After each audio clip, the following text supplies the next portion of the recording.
फिर आउंदे ने निष्कामी बंदे, आखै मंगै दे दे, दात करे दातार। वो मनते ने कि महाराज मैनू किरपा करके दिओ, श्रवण करना दिओ। श्रवण, फिर मनन, फिर निध्यासन, फिर कमाई करनी दिओ। मैनू दिओ नाम दान, सिੱਖੀ दान। मैनू अपने चरणों का प्यार दिओ। जे निष्कामी पुरुष ने वो परमात्मा तो जो मंगते ने, दात करे दातार। वाहिगुरु दातार परमेश्वर जी उन्होंने दिंदे ने।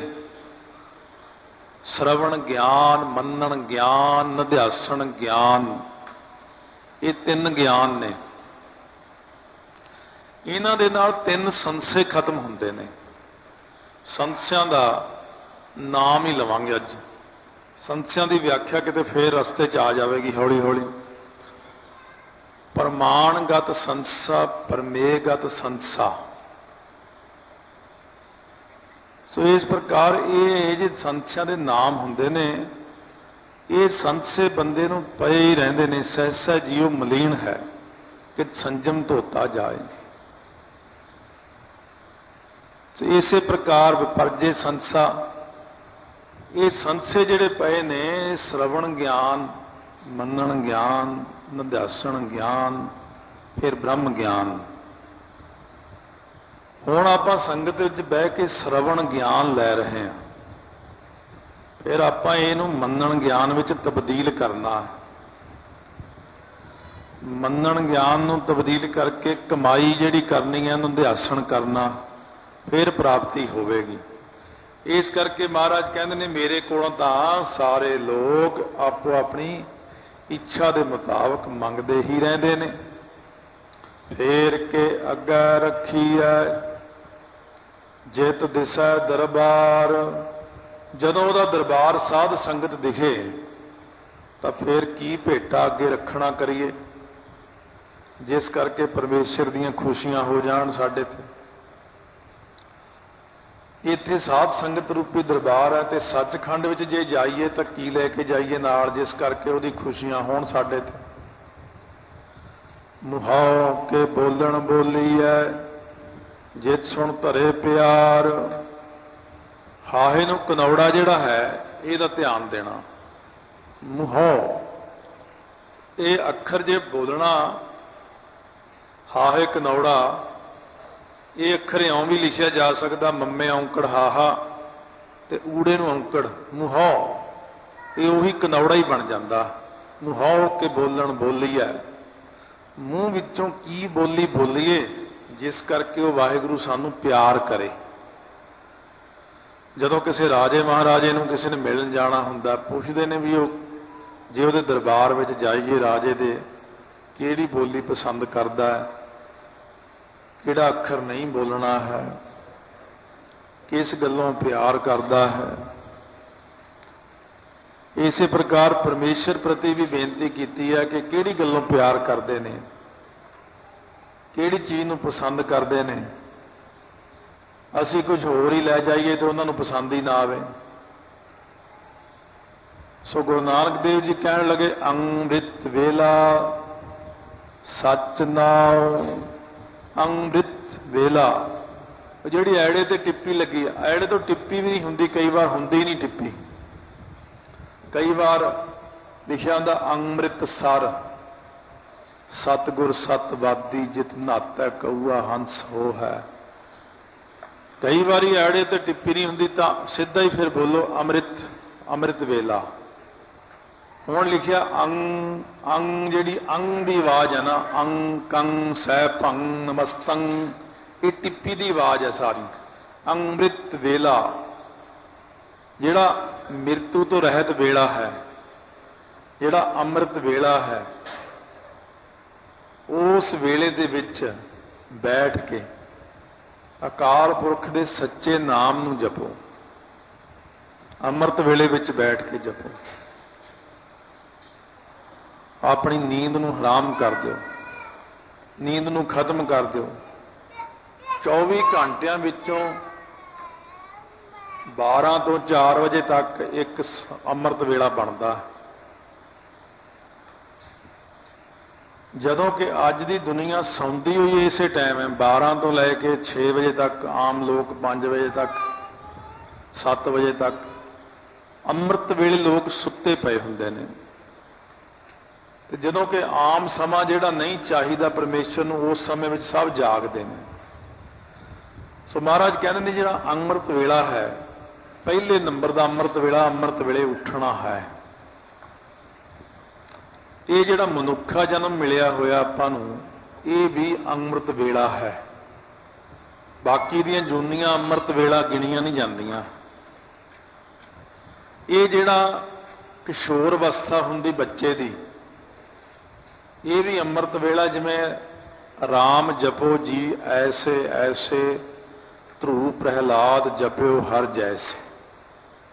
ध्रुव ते प्रहलाद की जिहड़ी अवस्था सी, छोटी छोटी उम्र 5 साल 7 साल 10 साल, इहदों मन बड़ा पवित्र हुंदा इस उम्र दे विच। सो किसी प्रकार का मन के अंदर कोई रौला गौला नहीं, कोई फिक्र फाका नहीं। मन इस उम्र में बड़ा संस्कारां तो रहत हुंदा है। 4 साल 5 साल 6 7 8 9 तक, ये भी अमृत वेला है। फिर जवानी भी एक अमृत वेला है। भव सागर के तरन को तरन अवस्था आहे। क्योंकि जवानी दे विच जिन्ना मर्जी पाठ करी जाओ, सिर नहीं थकदा। बाद विच तां इह थकना शुरू हो जाता। जिन्नी मर्जी सेवा कर लो, जिन्ना मर्जी जाग लो रात रात भर। सो महाराज कहते हैं भी जे ये भी मौका लंघ जाए तो एक फिर बुढ़ेपा भी अमृत वेला, जदों सारे काम कार मुक जाते हैं, सब काम कार मुका के फिर बंदा विहला हो जाता। कहते उदों भी एक अमृत वेला। एक अमृत वेला हुण भी है, जिहड़ा साध संगत का बैठना है। साध संगत विच आके कथा कीर्तन अखंड पाठ सहज पाठ बाणी का पढ़ना है। सो अमृत वेला आपां 24 घंटे ही बना सकते हैं। 24 घंटे ही नाम जपी जाओ तो अमृत वेला ही है। जे अमृत वेले कोई 2 बजे उठ के टीवी ला के बैठ जाए तो उन्होंने अमृत वेला थोड़ी गिणिया जाता। अमृत वेला तो उही है जदों भी सुखमनी साहब का पाठ करन लग पे, बस अमृत वेला शुरू हो गया। जद आपां किसी की निंदा चुगली करन लग पे, बस अमृत वेला खत्म हो गया। सो महाराज कहते हैं जिहड़ा अमृत वेला है, इहदी साम संभाल करो। साध संगत विच आउण दा नाम भी अमृत वेला। फिर जिहड़ा 5 प्यारिਆਂ तो अमृत छकना है, वो वेला भी अमृत वेला हुंदा, भागां वाला समा हुंदा। अपने अमृत वेलिਆਂ ਨੂੰ संभालो। सतगुरु महाराज कहने अमृत वेला उही है जदों सच नाम जपीए, वडियाई विचार, वो परमेश्वर की वडियाई करिए। जाप साहब राही वडियाई करो। ऊच पार बेअंत स्वामी कौन जाने गुण तेरे, इस तरह कह के वडियाई करो। ओदियां जिन्नियां भी हो सकन वडियाइयां करो। पार ब्रह्म परमेश्वर निरंकार ऐसे नाम लैके ओदियां वडियाइयां करो। निरंकार निर्विकार निर्लंब, किन्नी गुरबाणी के अंदर वडियाई की है। तो फिर विचार जरूर करो। जिहड़ी ये विचार करनी है ना गुरबाणी दी, परमेश्वर बारे विचार करनी है, ये बहुत चंगी हुंदी है। क्योंकि जिहड़ा मन है ना, ये विचार विच ज़्यादा टिकदा है। विचार करी जाओ। हुण कथा विच विचार कर रहे हैं, विचार करदिआं मन एकागर हुंदा, वडियाई करदिआं मन एकागर हुंदा। अमृत वेला तो हुण अपना बनिया ही होया। बाकी बहुता मन च ये भी नहीं कदे, हुण कईयां दी किस्मत च अमृत वेला नहीं भी हुंदा, वो जोर ला हटदे ने, नहीं उठ सकते सवेरे, तो फिर कोई दिल छड्डण वाली गल नहीं। 24 घंटे ही बाणी पढ़ते रहो, 24 घंटे ही अमृत वेला बनया रहे। हुण अमृत वेला दिंदे उहनूं ने जिहदी अखीरली बस आही जन्म है, फिर दोबारा नहीं आउणा उन्हें। ਜਿਹਦੇ ਤੇ ਸਮਝ ਲਓ ਵੀ ਹੁਣ ਮਹਾਨ ਕਿਰਪਾ ਹੋ ਗਈ, ਉਹਨੂੰ ਅੰਮ੍ਰਿਤ ਵੇਲੇ ਉੱਠਣ ਦਾ ਬਲ ਬਖਸ਼ਿਸ਼ ਕਰਦੇ ਨੇ। ਮੰਗੀ ਜਾਓ, ਕਦੇ ਨਾ ਕਦੇ ਤਾਂ ਦੇ ਹੀ ਦੇਣਗੇ, ਆਪੇ ਕਿਰਪਾ ਕਰਨਗੇ। ਸੋ ਇਸ ਕਰਕੇ ਸਤਿਗੁਰੂ ਮਹਾਰਾਜ ਕਹਿੰਦੇ ਕਈ ਪ੍ਰਕਾਰ ਦੇ ਅੰਮ੍ਰਿਤ ਵੇਲੇ ਨੇ, ਇਹਨਾਂ ਦੀ ਸਾਂਭ ਸੰਭਾਲ ਕਰੋ, ਅੰਮ੍ਰਿਤ ਵੇਲੇ ਦੀ ਸੰਭਾਲ ਕਰੋ। ਭਾਈ ਨੰਦ ਲਾਲ ਜੀ ਕਹਿੰਦੇ ਜਦ ਤਾਂ ਮੈਨੂੰ ਇਹ ਪਤਾ ਲੱਗਿਆ ਕਿ ਉਹ ਅੰਮ੍ਰਿਤ ਵੇਲੇ ਮਿਲਦਾ ਹੈ, ਕਹਿੰਦੇ ਮੈਂ ਅੰਮ੍ਰਿਤ ਵੇਲੇ ਦੀ ਨੀਂਦ ਹਰਾਮ ਕਰਤੀ, ਆਪਣੀ ਨੀਂਦ ਹੀ ਖਤਮ ਕਰਤੀ, ਵੀ ਮੈਂ ਉਦੋਂ ਨਹੀਂ ਸੌਣਾ। ਬਸ ਅੱਗੇ ਪਿੱਛੇ ਸੌਣ ਨੂੰ ਬਥੇਰਾ ਟਾਈਮ ਹੈ ਬੰਦੇ ਕੋਲ। ਜੇ ਆਪਾਂ ਨੂੰ ਪਤਾ ਕਿ ਇਸ ਸਮੇਂ ਵਿੱਚ ਤਰੱਕੀਆਂ ਨੇ, ਫਿਰ ਆਪਾਂ ਉਸ ਸਮੇਂ ਦਾ ਤਿਆਗ ਨਾ ਕਰੀਏ। ਬੇਨਤੀ ਕਰੋ ਮਹਾਰਾਜ ਚਰਨਾਂ 'ਚ ਕਿ ਮੈਨੂੰ ਅੰਮ੍ਰਿਤ ਵੇਲੇ ਦੀ ਦਾਤ ਬਖਸ਼ੋ, ਵਡਿਆਈ ਵਿਚਾਰ ਕਰਨ ਦਾ ਬਲ ਬਖਸ਼ੋ। ਕਰਮੀ ਆਵੈ ਕੱਪੜਾ, ਜਦੋਂ ਜੀਵ ਕਰਮ ਕਰਦਾ ਹੈ ਜਾਂ ਹੁਣ ਅੰਮ੍ਰਿਤ ਵੇਲੇ ਵੀ ਕਈ ਨਾਮ ਜਪਦੇ ਨੇ, ਕਈ ਕਹਿੰਦੇ ਮੈਂ ਸਵੇਰੇ ਸਵਖਤੇ ਨਾਮ ਜਪਦਾ। ਕਿਹੜੀ ਗੱਲੋਂ? ਕਿ ਸਾਡਾ ਫਲਾਨਾ ਕੰਮ ਬਣ ਜਾਏ। ਉਹ ਹੁਣ ਸਕਾਮੀ ਪੁਰਸ਼ਾਂ 'ਚ ਆ ਗਿਆ ਵੀ ਮੈਂ 40 ਦਿਨ ਤੱਕ ਗੁਰਦੁਆਰੇ ਗਿਆ ਤੜਕੇ 2 ਵਜੇ। ਕਿਉਂ ਫਲਾਂ ਮੈਨੂੰ ਨੌਕਰੀ ਨਹੀਂ ਸੀ ਮਿਲਦੀ, ਫਿਰ ਮਿਲ ਗਈ, ਹਾਂ ਜੀ ਫਿਰ ਨੌਕਰੀ ਮਿਲ ਗਈ, ਹੁਣ ਤੂੰ ਤਾਂ ਸਕਾਮੀ ਹੋ ਗਿਆ।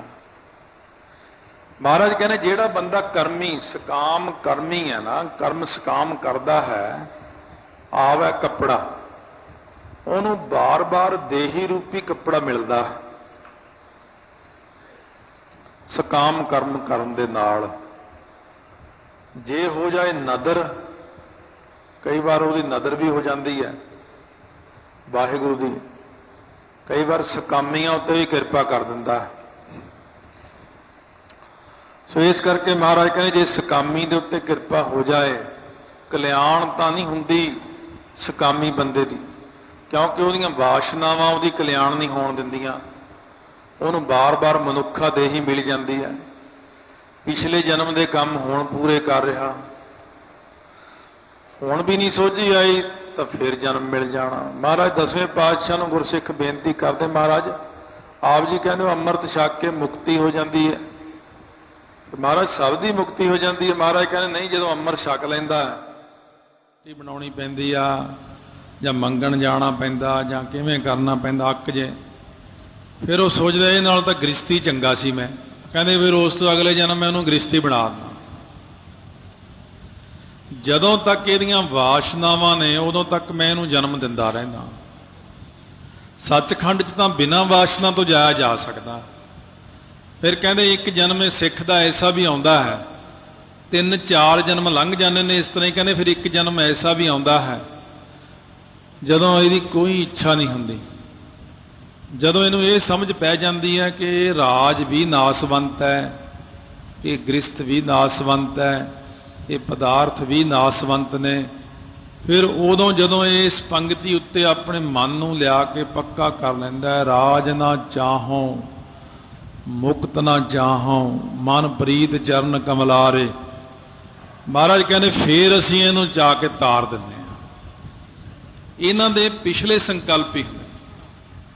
ਮਹਾਂਪੁਰਸ਼ਾਂ ਦੇ ਕਥਨ ਅਨੁਸਾਰ ਮਹਾਰਾਜਾ ਪਟਿਆਲਾ ਦੀ ਪਿਛਲੇ ਜਨਮ ਦੀ ਇੰਨੀ ਕਮਾਈ ਹੈ, ਤਕੜੇ ਸਾਧੂ ਮਹਾਤਮਾ ਸਨ, ਪਰ ਐਵੇਂ ਮਨ 'ਚ ਖਿਆਲ ਆ ਗਿਆ ਕਿ ਰਾਜ ਕਰਨ ਦਾ ਖਿਆਲ ਆ ਗਿਆ ਕਿ ਰਾਣੀਆਂ ਹੋਣੀ ਚਾਹੀਦੀਆਂ ਬਹੁਤ ਸਾਰੀਆਂ, ਉਸੇ ਸੰਕਲਪ ਕਰਕੇ ਇਹ ਜਨਮ ਮਿਲ ਗਿਆ।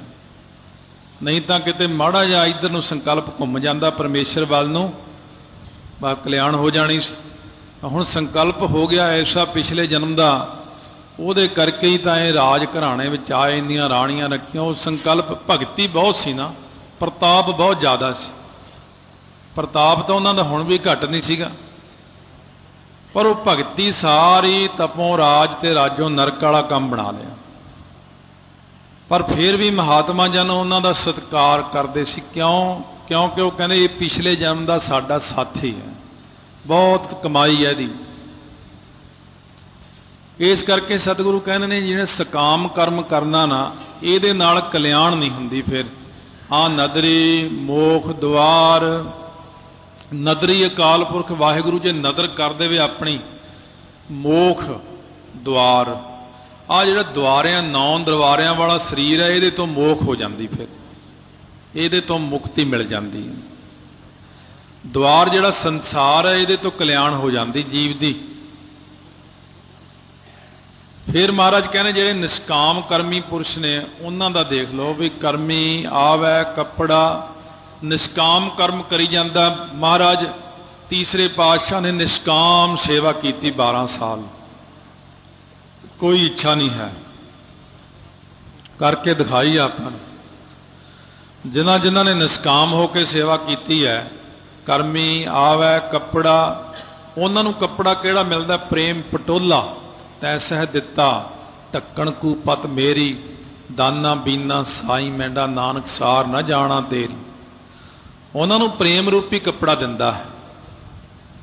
ਨਦਰੀ ਮੋਖ ਦੁਆਰ, ਨਦਰੀ ਅਕਾਲ ਪੁਰਖ ਵਾਹਿਗੁਰੂ ਆਪਣੀ ਕਿਰਪਾ ਦ੍ਰਿਸ਼ਟੀ ਕਰਕੇ ਉਹਨਾਂ ਨੂੰ ਮੋਖ ਦਾ, ਮੁਕਤੀ ਦਾ ਦੁਆਰ ਦਰਵਾਜ਼ਾ ਦਿੰਦਾ ਹੈ। ਗਿਆਨ ਨਿਸ਼ਕਾਮੀਆਂ ਨੂੰ ਬ੍ਰਹਮ ਗਿਆਨ, ਸਕਾਮੀਆਂ ਨੂੰ ਜੋ ਦਿੰਦਾ, ਜੇ ਉਹ ਨਦਰੀ ਦੀ ਨਦਰ ਹੋ ਜਾਵੇ ਤਾਂ ਉਹ ਸਰੀਰਾਂ ਤੋਂ, ਇਹ 2 ਪ੍ਰਕਾਰ ਦਾ, ਇੱਕ ਤਾਂ ਬ੍ਰਹਮ ਗਿਆਨ ਪ੍ਰਾਪਤ ਕਰਕੇ ਸੱਚਖੰਡ ਜਾਂਦੇ ਨੇ, ਇੱਕ ਸੱਚਖੰਡ ਉਹਦੀ ਕਿਰਪਾ ਨਾਲ ਰਹਿਤ ਮਰਿਆਦਾ ਨੂੰ ਕਮਾ ਕੇ ਚਲੇ ਜਾਂਦੇ ਨੇ। ਪਰ ਉਹ ਇੱਕ ਅਵਸਥਾ ਨਿਸ਼ਕਾਮੀਆਂ ਦੀ ਵੱਖਰੀ ਅਵਸਥਾ ਹੈ। ਜਿਹੜਾ ਸਕਾਮੀ ਤਰਦਾ ਉਹ ਇਕੱਲਾ ਹੀ ਜਾਂਦਾ ਹੁੰਦਾ ਸੰਸਾਰ ਚੋਂ ਸੱਚਖੰਡ ਨੂੰ। ਫਰਕ ਇੰਨਾ ਹੈ, ਜਿਹੜਾ ਨਿਸ਼ਕਾਮੀ ਹੈ ਉਹ ਲੱਖਾਂ ਬੰਦਿਆਂ ਨੂੰ ਨਾਲ ਲੈ ਕੇ ਜਾਂਦਾ। ਜਿਵੇਂ ਮਹਾਤਮਾ ਜਾਂਦੇ ਨੇ ਨਿਸ਼ਕਾਮੀ ਪੁਰਸ਼, ਉਹ 10-10 ਲੱਖ ਜੀਵ ਨੂੰ ਵੀ ਤਾਰ ਕੇ ਜਾਂਦੇ ਦੁਨੀਆ ਚੋਂ। ਤੇ ਜਿਹੜਾ ਸਕਾਮੀ ਹੁੰਦਾ, ਚਲੋ ਤਾਂ ਜਿਵੇਂ ਆਪਣੀ ਟਿਕਟ ਲਈ ਗੱਡੀ ਚੜ੍ਹ ਗਿਆ, ਬਸ ਇਕੱਲਾ ਹੀ ਬਹੁਤ ਹੈ, ਵੱਧ ਤੋਂ ਵੱਧ ਆਪਣੇ ਪਰਿਵਾਰ ਨੂੰ ਤਾਰ ਲਵੇਗਾ। ਪਰ ਗੁਰਮੁਖ ਕੋਟ ਉਧਾਰ ਦਾ ਭਾਈ ਦੇ ਨਾਵੇਂ ਏਕ ਕਣੀ, ਨਿਸ਼ਕਾਮੀ ਪੁਰਸ਼ ਸਾਰਿਆਂ ਨੂੰ ਹੀ ਤਾਰ ਲੈਂਦਾ। ਨਾਨਕ ਏਵੈ ਜਾਣੀਐ, ਨਾਨਕ ਈੜੀ ਨੂੰ ਇੱਕ ਲਾ ਆਂਦਾ, ਏ ਤੇ ਵਾਵੇ ਦਲਾਈਆਂ ਵੈ, ਇਹ ਵੈ ਇਉਂ ਜਾਣ ਲਈਦਾ ਹੈ ਵੀ ਸਭ ਆਪੇ ਸਚਿਆਰ, ਵੀ ਉਹ ਸਚਿਆਰ ਅਕਾਲ ਪੁਰਖ ਵਾਹਿਗੁਰੂ ਸਾਰਾ ਕੁਝ ਆਪ ਹੀ ਆਪ ਹੈ, ਸਾਰਿਆਂ ਥਾਵਾਂ ਦੇ ਉੱਤੇ ਆਪ ਹੀ ਆਓ। ਮੇਰੇ ਵਿੱਚ ਵੀ ਹੈ, ਮੇਰੇ ਬਾਹਰ ਵੀ ਉਹੀ ਹੈ, ਸਭ ਕਿਤੇ ਆਪੇ ਆਪ ਵਿਆਪਕ ਹੈ। ਹੁਣ ਜਿਹੜੇ ਪਿੰਡਾਂ 'ਚ ਬਜ਼ੁਰਗ ਪਾਠ ਕਰਦੇ ਨੇ ਜਾਂ ਕਿਤੇ ਇੱਥੇ ਵੀ ਕਰਦੇ ਹੋਣੇ, ਅਸੀਂ ਵੀ ਜਦੋਂ ਕੋਈ ਪਾਠ ਕਰੇ ਧਿਆਨ ਨਾਲ ਸੁਣਦੇ ਵੀ ਕਿਤੇ ਕਿਤੇ ਗਲਤੀਆਂ ਕਰਦਾ। ਸਪੀਕਰ 'ਚ ਪਾਠ ਕਰੇ ਪਿੰਡ ਦਾ ਗ੍ਰੰਥੀ, ਕਹਿੰਦਾ ਨਾਨਕ ਐਵੇਂ ਜਾਣੀਐ ਸਭ ਆਪੇ ਸਚਿਆਰ। ਉਹ ਐਵੇਂ, ਆਪਾਂ ਕਹਿੰਦੇ ਆ ਫਲਾਨੀ ਗੱਲ ਤਾਂ ਐਵੇਂ ਹੀ ਹੈ, ਇਹਦਾ ਤਾਂ ਕੋਈ ਮਤਲਬ ਨਹੀਂ ਹੈ। ਉਹ ਇਹ ਵੈ ਨੂੰ ਐਵੇਂ ਕਹਿੰਦੇ ਨੇ, ਐਵੇਂ ਜਾਣੀਐ। ਫਿਰ ਇਹ ਸਾਰਾ ਅਨਰਥ ਹੀ ਹੋ ਜਾਂਦਾ। ਇਸ ਕਰਕੇ ਪਹਿਲਾਂ ਕਾਹਲੀ ਦੀ ਲੋੜ ਨਹੀਂ, ਪਹਿਲਾਂ ਆਪਣੇ ਧਿਆਨ ਨਾਲ ਲਾਵਾਂ ਦਲਾਵਾਂ ਨੂੰ ਹੀ ਦੇਖੋ। ਬਿੰਦੀਆਂ ਦੀ ਗਲਤੀ ਬਹੁਤ ਗਾਹਾਂ ਜਾ ਕੇ ਆਉਂਦੀ। ਬਿੰਦੀਆਂ ਤਾਂ ਬਹੁਤ ਵੱਡੇ ਵਿਦਵਾਨ ਨੂੰ ਹੀ ਲਾਉਣੀਆਂ ਆਉਂਦੀਆਂ ਨੇ। ਅੱਜ ਕੱਲ੍ਹ ਜਿਵੇਂ ਬਿੰਦੀਆਂ ਲਾਉਣੀਆਂ ਸ਼ੁਰੂ ਕਰਤੀਆਂ, ਸੋ ਫਿਰ ਗਿਆਨੀ ਹਰਬੰਸ ਸਿੰਘ ਜੀ ਇੱਕ ਦਿਨ ਕਹਿਣ ਲੱਗੇ ਬਈ ਇੱਕ ਗੱਲ ਦਾ ਬਹੁਤ ਔਖਾ ਹੋ ਗਿਆ ਹੁਣ। ਮੈਂ ਕਿਹਾ ਕੀ? ਕਹਿੰਦੇ ਬਿਨਾਂ ਗੱਲ ਤੋਂ ਹੀ ਬਿੰਦੀਆਂ ਲਾਈ ਜਾਂਦੇ ਨੇ ਹੁਣ। ਕਹਿੰਦੇ ਇਹ ਬਹੁਤ ਔਖਾ ਹੋ ਗਿਆ। ਅਸੀਂ ਤਾਂ ਬਿੰਦੀਆਂ ਤਾਂ ਠੀਕ ਲਵਾਈਆਂ ਸਾਰਿਆਂ ਨੂੰ। ਕਹਿੰਦੇ ਜਿੱਥੇ ਨਹੀਂ ਲੋੜ ਉੱਥੇ ਵੀ ਬਿੰਦੀਆਂ ਲਾਈ ਜਾਂਦੇ ਨੇ। ਕਹਿੰਦੇ ਹੁਣ ਇਹ ਤਾਂ ਕੰਮ ਹੀ ਉਲਟ ਹੋ ਗਿਆ। ਕਿਉਂ? ਜਿਹੜਾ ਅਣਜਾਣ ਬੰਦਾ ਉਹ ਡਰਦਾ ਵੀ ਜੇ ਇੱਥੇ ਬਿੰਦੀ ਨਾ ਲਾਈ ਪਤਾ ਨਹੀਂ ਪਾਪ ਹੀ ਨਾ ਲੱਗ ਜਾਏ, ਇਸ ਕਰਕੇ ਉਹ ਉੱਥੇ ਵੀ ਲਾ ਦਿੰਦਾ।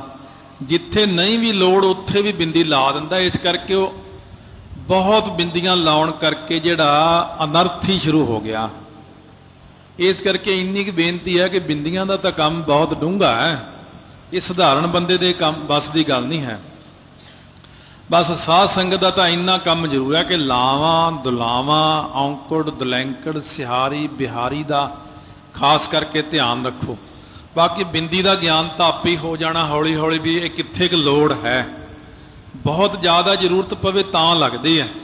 ਜਿਵੇਂ ਸਾਈਂ ਨਾਮ ਅਮੋਲ ਕੀਮ ਨਾ ਕੋਈ ਜਾਣ ਦੋ, ਇੱਥੇ ਬਿੰਦੀ ਬਹੁਤ ਜ਼ਰੂਰੀ ਹੈ। ਜੇ ਕਹੀਏ ਸਾਈ ਨਾਮ ਅਮੋਲ ਤਾਂ ਉਹ ਅਰਥ ਨਹੀਂ ਬਣਦਾ। ਬਾਕੀ ਕਈ ਥਾਈਂ ਬਿੰਦੀਆਂ ਆਪ ਲਾਈਆਂ ਵੀ ਹੋਈਆਂ। पर इन्नी छेती ना बिंदी लाओ कि बिल्कुल ही हरेक जगह ही बिंदी लाई तुरे जाओ, लाई तुरे जाओ, फिर वो अनर्थ ही होई तुरे जाते हैं। इस करके सतगुरु महाराज सच्चे पातशाह कहने नानक ए वै जानिए इउं जान लईदा सब आपे सचियार, वो वाहिगुरु ही व्यापक है सारे, सारे किते उन्होंने देख लईदा इन्हां अखां दे नाल, मेरे विच भी बाहर भी वाहिगुरु ही व्यापक है। इउं सतगुरु महाराज ने 4 पौड़ियां तक पावन पवित्र उपदेश की दात बख्शिश की है। वाहेगुरु वाहेगुरु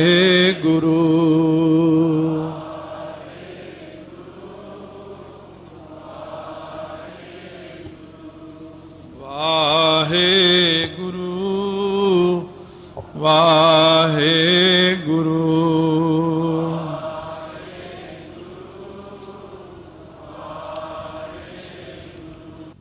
परबत ते सिद्धां दे नाल बचन होए गुरु नानक देव महाराज दे।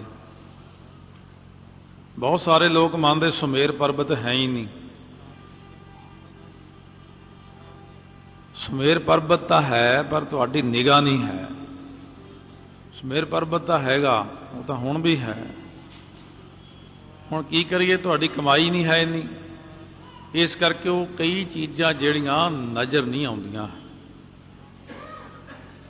सो गुरु नानक देव जी की चर्चा हुई सिद्धां दे नाल 4 पौड़ियां तक पहला श्रवण किया। 5वीं पौड़ी कहने थापिया ना जाए कीता ना होए। महाराज जी नूं सिद्धां ने 6 प्रश्न किए ने। वो जिहड़ा रब रब कहने जिन्हों आपां परमात्मा, वो किसी दी नादी औलाद है जां बिंदी औलाद है? ये कृपा करके दसो। एक ये दसो कि वो परमात्मा पतंत्र है कि स्वतंत्र है? 2 प्रश्न ये किए हैं। एक ये दसो कि वो परमात्मा माया कालख सहित है या शुद्ध है? क्योंकि ईश्वर तक तो वह रूप माया कालख नाल ही है, माया तो विच है ही है उहदे। इस करके सानू ये कृपा करके आप जी दसो। नादी औलाद वो हुंदी है जिहड़ी नाद दा मतलब शब्द, जिहड़ी शब्द करके औलाद बनदी। जिवें 5 प्यारे अमृत छकाउंदे ने, फिर वो ये बचन कहते ने बोल वाहिगुरू जी का खालसा वाहिगुरू जी की फतेह। ये शब्द के द्वारा है कि खालसा मेरा पुत्र है, माता साहब कौर दी झोली च पाया है, खालसा पुत्र है। इस तरह शब्द के द्वारा अखरां द्वारा जिवें अडॉप्ट कर लेना कागजां राहीं, जां शब्द नाल बोल देना कि मैं ये बच्चा गोद लै लिया, ये नादी औलाद हुंदी जिहड़ी शब्द नाल ही सिर्फ कही जाती। एक बिंदी औलाद है जो माता पिता तो पैदा हुंदी। हुण कहंदे दसो कि परमात्मा नादी औलाद है किसी दी? कोई इहदा पिता तो होना, कोई माता होनी, कि एवें ही अपने आप तो ही हो गया है? कि जां बिंदी औलाद है जां नादी औलाद है? महाराज कहते ने थापिया ना जाए।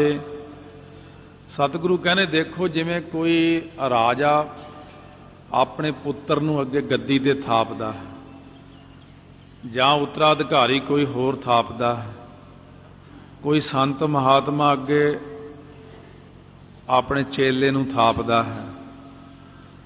अकाल पुरख वाहिगुरू नूं किसी ने थापिया नहीं है।